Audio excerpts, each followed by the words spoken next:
அனைவருக்கும் வணக்கம். நான் பிரபாகர் ஜோதிடர். ஓம் சிவாய நமக. சிவசக்தி திருச்சிற்றம்பலம். இன்று பிறந்த நாள் காணும் அனைவருக்கும் வாழ்த்துக்கள். அதே போல இன்று திருமண நாள் காணும் அனைவருக்கும் வாழ்த்துக்கள். இறைவனுடைய அருள் பரிபூர்ணமாக உங்களுக்கு கிடைக்கட்டும். உங்களுடைய மனம் எதை எண்ணி ஆசைப்படுகிறதோ அந்த ஆசை நிறைவேறட்டும் என்று எம்பெருமான் சிவபெருமானிடம் அரியன் வேண்டுகொள்கிறேன். இப்போ நான் என்ன சொல்ல போகிறேன்னா, இன்றைய நாளுடைய நிலைப்பாடம் ஒரு ராசி பலன் தான் சொல்ல போகிறேன். ஏன்னா ஒவ்வொரு நாளும் தெரிந்து வைத்துக் கொள்வது மிகவும் சிறப்பு. நீங்கள் கருத்தில் கொண்டு பயன்பெறுங்க. விஸ்வாசி கார்த்திகை 8 இன்று திங்கட்கிழமை, ஆங்கில வருடம் நவம்பர் 24, 2025. இன்று கீழ் நோக்கினால். அதே போல் இன்று வாஸ்து நாள், சதுர்த்தி கருத்தில் கொள்ளுங்கள். விநாயகர் பெருமானின் அருள் பெற்றால் அனைத்து விதமான துன்பங்களும் நீங்கி இல்லத்திலும் உள்ளத்திலும் மகிழ்ச்சி கூடும். கருத்தில் கொள்ளுங்கள். சதுர்த்தி அன்னைக்கெல்லாம் விநாயகருக்கு விரதம் இருந்து அருங்கம்புல் சாத்தி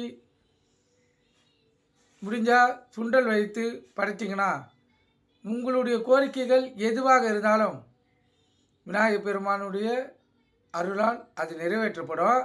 விநாயகர் கோயிலுக்கு சென்றீங்கன்றால் விநாயகர் கோயிலை ஒரு முறை மட்டுமே சுற்றி வர வேண்டும்.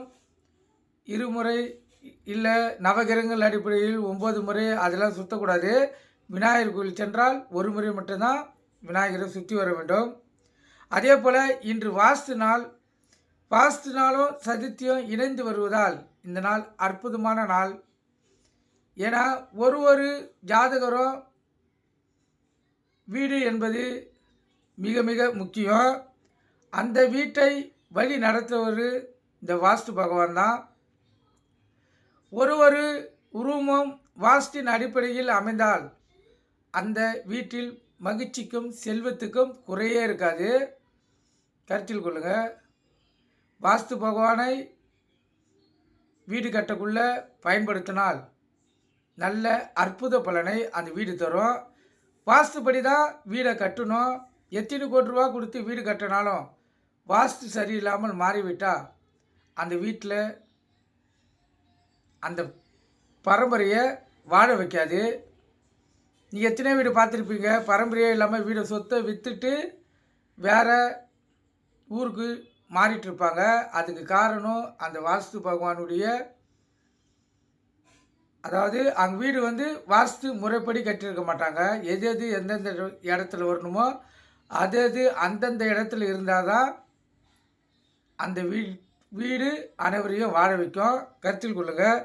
அதனால் வீடு கட்டுற கவனத்துக்கு அனைவரும் வாஸ்து பார்த்து தான் வீடு கட்டணும். அதே போல் இந்த வாஸ்து நாளில் வீடு கட்ட ஆரம்பிச்சிங்கன்னா அற்புத பலன் பெறலாம்.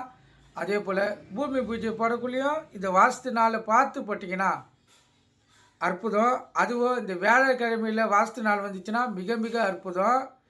ஏன்னா இந்த வியாழக்கிழமையில் வரும் வாஸ்து நாளில் 6, 7 இந்த டைம் எடுத்துக்கிட்டிங்கன்னா 6, 7 யமகண்டம். அதே போல் 6, 7 குரு வரையுங்க. குருவும் கேதுவும் இடையக்குள்ள மிகப்பெரிய சக்தி கிடைக்கும். அதே போல் இந்த வாஸ்து பகவான் அந்த நாளில் இருக்கக்குள்ள அந்த வீடு மிகவும் சக்தி வாய்ந்த வீடாக மாறி பல தலைமுறைகளை வாழ வைக்கக்கூடிய அமைப்பை பெறும்.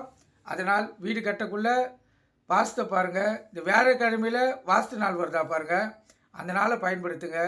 உங்களுக்கு இல்லத்தில் மகிழ்ச்சிக்கு குறைவே இல்லாத அளவுக்கு அந்த வீடு வாழ வைக்கும். கருத்தில் கொள்ளுங்கள். நட்சத்திரம் இன்று இரவு 8:40 பூராடம், பின்பு உத்திராதம். திதி இன்று மாலை 7:23 சதுர்த்தி, பின்பு பஞ்சமி. யோகம் சித்த யோகம், மரண யோகம். சந்திராசிர நட்சத்திரம் ரோகிணி, மிருகசீஷம். இப்போ ராசி பார்த்திங்கன்னா ரிஷமம், மிதுனம். சந்திராசிர பொறுத்த மட்டும் ராசி 50% பாதிக்கும், லக்கணத்தை 90% பாதிக்கும். அதனால் இந்த ரிஷப ராசி ரிஷப லக்கணம், மிதுன ராசி மிதுன லக்கணம் இன்று மிகவும் கவனமாக இருக்கணும். வண்டி வாய்ச்சலுக்குள்ளே மிகவும் கவனமாக செல்லணும். போக்குவரத்து விதிமுறைகளை கடைபிடித்து செல்லணும். எக்காரத்தை கொண்டும் வண்டியை இயக்கி கொண்டு மொபைல் ஃபோனில் பேசக்கூடாது. சிந்தனைகள் சிதறி விபத்துகள் ஏற்படுறதுக்கு அந்த சந்திராசனம் துணை புரியும். இப்போ ஒரு ஜாதகருக்கு பாதகாதிபதி தசை, மாரகாதிபதி தசை, அஷ்டமாதி தசை மூவரும் ஒரே கிரகமாக இருந்து தசை நேரத்துக்குள்ளே சந்திராசி இணையக்குள்ளே பெரிய கண்டத்தை கொடுத்துரும். அதனால் சந்திராசி இருக்கக்குள்ளே மிகவும் விழிப்புணர்வோடு இருக்கணும். தொலைதூர பயணங்களெல்லாம் தவிர்க்கணும்.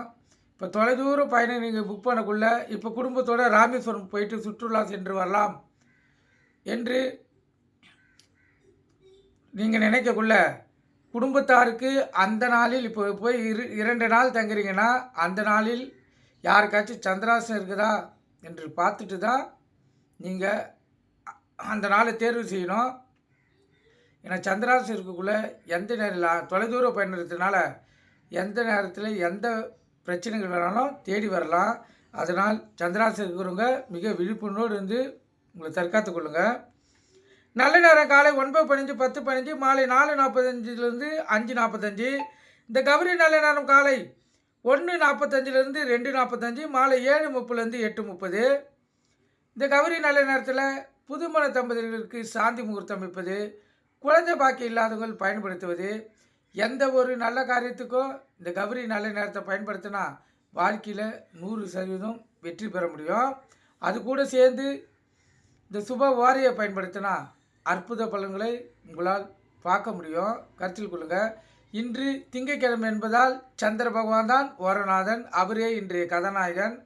சந்திரவாரம் பார்த்தீங்கன்னா காலை 6 to 7, மதியம் 1 to 2, இரவு 8 to 9. சந்திரவார முன்னாடி 2 சுபவாரங்கள் இயங்கும்.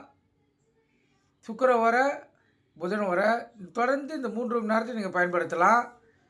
இப்போ சந்திரவார 1 to 2ன்னு சொல்லக்குள்ள 12 to 1 புதன்வார, 11 to 12 சுக்கிரவார, 11 மணிலேருந்து 2 மணி விட்டு நீங்கள் அற்புத பலன்களை பெற முடியும். எந்த ஒரு நல்ல காரியத்துக்கும் நீங்கள் சுபவாரியை பயன்படுத்தி அந்த நாளை இயக்கினீங்கன்னா கண்டிப்பாக உங்களுக்கு வெற்றி தேடி வரும். கருத்தில் கொள்ளுங்கள். இப்போ ராகு காலம் காலை 7:30 to 9, யமகண்டம் காலை 10:30 to 12, குளிகை மதியம் 1:30 to 3. குளிகைனா மாந்தினா குளிகை. இந்த காலகட்டத்தில் எந்த ஒரு நல்ல காரியமும் கெட்ட காரியமும் செய்யக்கூடாது. அது தீவினையே ஏற்படுத்தும். சூளம் வந்து கிழக்கு. இன்று கோயிலுக்கு சென்றால் கிழக்கு சைடு பார்த்து தான் இந்த கற்பூரமும் விளக்கை ஏற்றணும். ஏன்னா இன்று கிழக்கு தசநாதன் வழி நடத்துவதால் அவர் வழியிலேயே சென்றால்தான் மிகவும் சிறப்பான பலனை பெற முடியும். உங்களுடைய எண்ணங்களும் நிறைவேறும். கருத்தில் கொள்ளுங்கள். இப்போ நம்ம ராசி பலன் பார்க்கலாம். முதல் ராசி மேசராசி. மேசராசியை பொறுத்த மட்டும் நாள் அற்புதம். எந்த ஒரு செயல் செய்தாலும் அதில் உங்களுக்கு வெற்றி காத்து கொண்டு இருக்கிறது. அற்புதமான நாள், சிறப்பான நாள், மகிழ்ச்சிகரமான நாள், உள்ள மகிழக்கூடிய நாள். ரிஷபராசியை பொறுத்த மட்டும் செலவுகள் அதிகமாக இருக்கும். செலவுகளை சுப செலவுகளாக மாற்றி இந்த நாளை செலவு செய்தீங்கன்னா உங்களுக்கு இந்த நாள் சிறப்பான நாளாக அமையும். மிதுன ராசியை பொறுத்த மட்டும் நாள் அற்புதமான நாள்.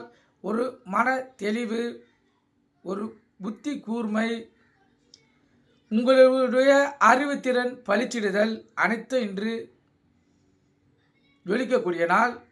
உங்களுடைய செயலை பார்த்து மற்றவங்கள் வியப்படிப்பாங்க. அற்புதமான நாள். கடகராசியை பொறுத்த மட்டும் நாள் சுமார். பணவரையும் பொருளுரையும் இல்லை.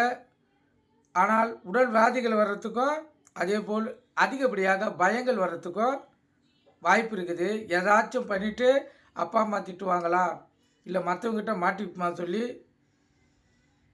ஏற்படக்கூடிய பயங்கள் அதிகம். அதனால் கடகராசிக்காரர்கள் இன்று பெண்கள் விஷயத்தில் மிகவும் கவனமாக இருக்கணும். சிம்ம ராசியை பொறுத்த மட்டும் நாள் சுமார். பண விரயம் இல்லை.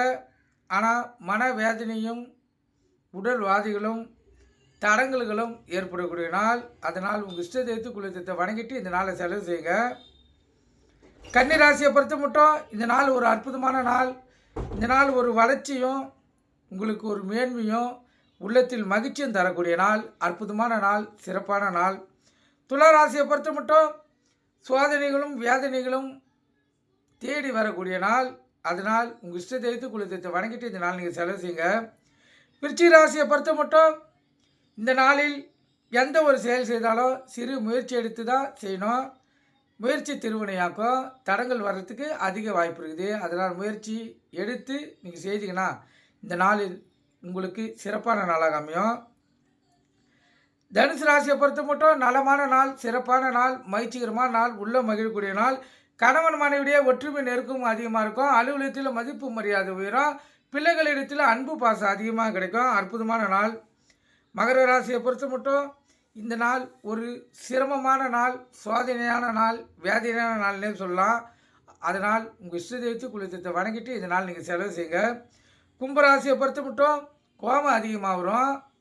அதே போல் ஈகோ அதிகமாக இருக்கும்.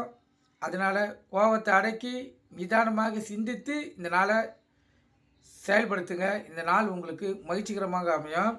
மீன ராசியை பொறுத்த மட்டும் உழைப்புக்கேற்ற ஊதியம் கிடைக்கக்கூடிய நாள். அதேபோல் உள்ளம் என்ன நினைக்கிறதோ அதுக்கு எதிர்மறையாக நடக்கக்கூடிய நாள். அதனால் உங்கள் இஷ்ட தெய்வத்தை குலதெய்வத்தை வணங்கிட்டு இந்த நாளை நீங்கள் செலவு செய்யுங்க. இந்த ரிஷப ராசிக்கோ மிதுன ராசிக்கோ சந்திராசி இருப்பதால் கவனமாக இருங்க. வண்டி வாய்ச்சலுக்குள்ளே கவனமாக செல்லணும். எக்காரத்து கொண்டோ வண்டி இயக்கி கொண்டே மொபைல் ஃபோனில் பேசக்கூடாது. சிந்தனைக்கு சிதறி விபத்துகள் ஏற்படுறதுக்கு அதிக வாய்ப்பு இருக்குது. நீங்கள் கருத்து கொண்டு பயன்படுங்க. நன்றி, வணக்கம், வாழ்க வளமுடன்.